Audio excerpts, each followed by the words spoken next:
And 2.2, the derivative function. Let's be reminded that in section 2.1, the instantaneous rate of change, we found the best estimate for slope at a point. So the derivative, which has other names such as slope, we will find the instantaneous rate of change of the function f at an x value. Now, in section 2.1, we used the point and we chose a very near point to that, such as 4 was my x, and I want to see what the instantaneous rate of change is at 4, then I would use 4.01 and find the slope at that point, which is called an estimate. So we have the instantaneous rate of change at that point. And that's what we have learned thus far. Today we're going to talk about looking at the derivative function of the original function and where it is increasing or decreasing. So what we have here is, let's graph this function y is equal to x cubed minus 8x squared plus 12x. And so we're going to plug that into y equals. And I also included, so we have x cubed minus 8x squared plus 12x, and y sub 2, is 0. So you can use this to find the points of intersection, or in this case you could factor.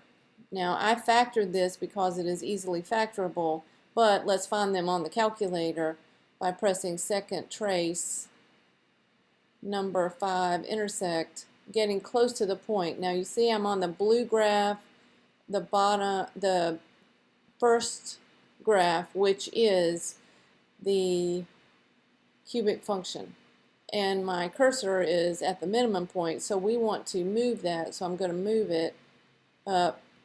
If you jump, in order to jump to the red graph, you just press up, and now my cursor is there, and I can move faster along a straight line than I can on the curved line. So what we're going to do is we're going to get very close to the first point, and we're going to press enter, get close to the second point, using the second curve, and press enter again, and there's my intersection point. We'll do one more on this, and then you can do it. Second trace, number 5, intersect. We've done this before, so you should know how to find the intersection points. We know that this is another intersection point. I'll let you find that one, but I will find this one. Actually, in our notes it's already there, but we will find this point.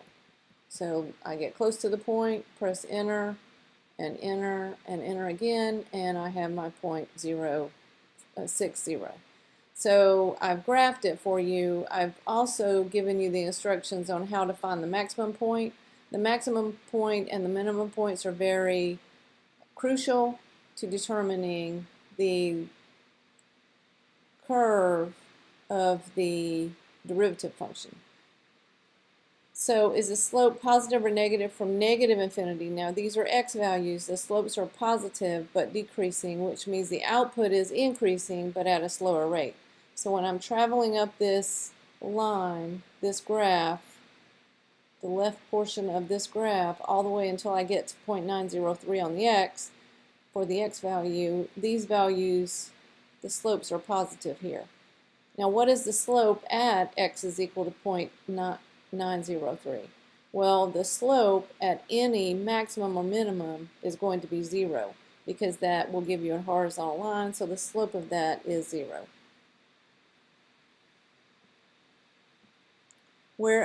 What is the slope from 0.903 to 4.431?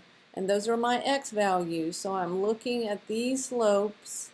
What are the slopes doing here? And they're negative. What are the slopes doing here? And they're positive.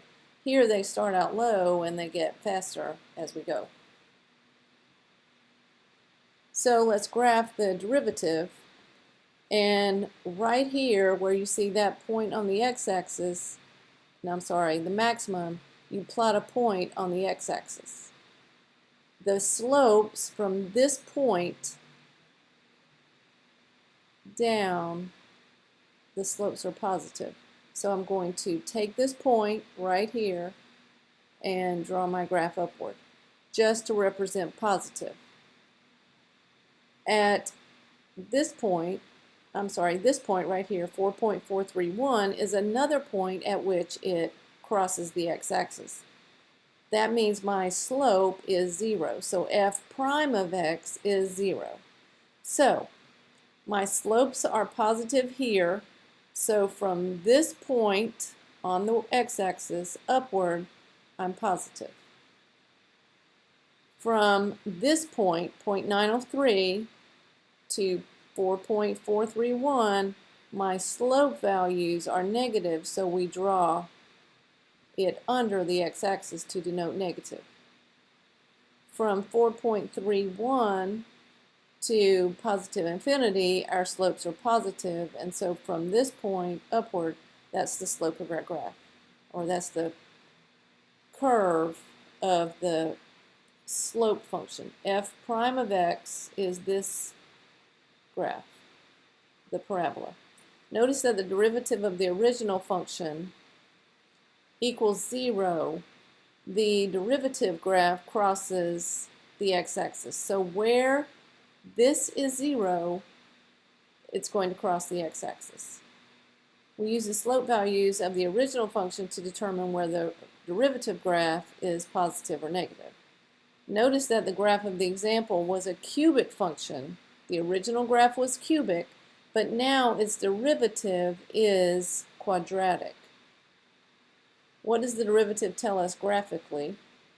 Does anybody want to make a prediction about the derivative equation? The derivative equation is a decrease in the exponent of the input variable. So this was a cubic function, x cubed, then this is x squared, so now we have reduced the exponent by 1. What do we do if we have a table of values? Well, here's a table of values. This is problem number 10 in your book. We have to determine what is happening. So what are the x values increasing or decreasing by? All of the x values are increasing by 5 here. But the y values are decreasing by different values. So because of that, this is not a linear function. We don't know the equation or the formula for this function. So we only go by what is there. When the x values are increasing and the y values are decreasing, then the slope values will be negative. Change in y, negative. Change in x, positive. We have a negative slope. Just like up here, these y values are decreasing, so that's a minus, but the x values are increasing.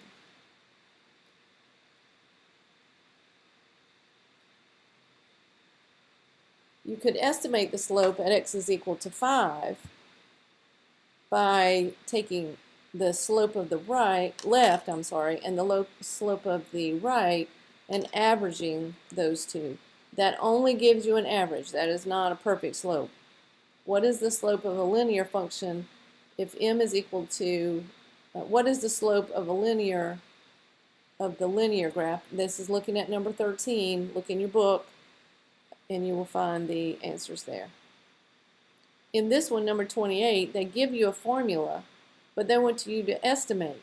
So just like before, if I'm estimating at 2, then I'm going to put in 2.01. I'm going to take these values and plug them into the function to get these values, and then I will find the slope, or your best estimate for the slope. That's called an instantaneous rate of change. For x is 3, we would use 3.001 and find your output values, find your slope. The slope is 9. Same is true for 4 and 5. And then can you come up with the derivative rule? Well, you take 3 times 1/3, that gives you 1, and you subtract 1 from 3, that gives you 2. So the equation, the general rule is the derivative of x raised to any power is the exponent, times the exponent minus 1.